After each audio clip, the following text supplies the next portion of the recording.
கவர்னரின் செயல் சிறு பிள்ளைத்தனமானது.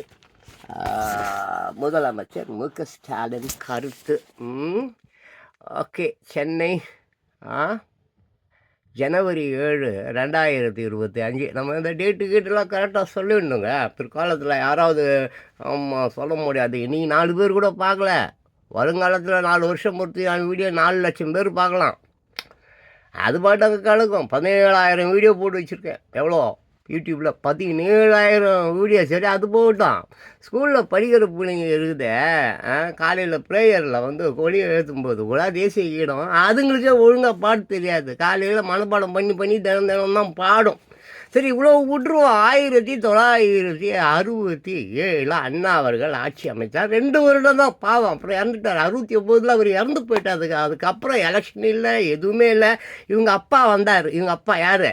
அன்னையிலேருந்து இன்னும் வரைக்கும் இந்த நாட்டு மக்களை தான் திருட்டு கட்சி, திராவிட கட்சியை பற்றி தான் பேசிக்கிட்டு இருக்கேன்.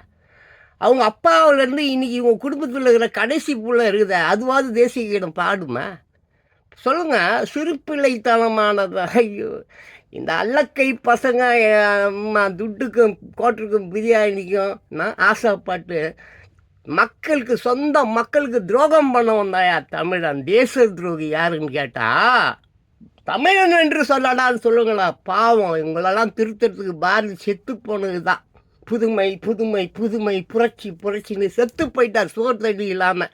நீங்கள்லாம் ஆனால் வாழ்ந்துன்னு இருக்கிறீங்க. இயற்கை உங்களை வச்சு செய்யும். காத்து கொண்டுருங்கள். வைரஸ் வந்துட்டு அவன் பேர் HMPV. தேசிய பாடுங்க. இப்போ HMP வைரஸ் வாழ்க, HMP வைரஸ் வருக, HMP வைரஸ் வருக. குண்டோடு இந்த திருட்டு கும்பல், இந்த அயோக்கிய கும்பல், இந்த அராஜக கும்பலை அழித்து சாம்பலாக்கு, கடலில் தள்ளு, எரி படுபாவிகளா.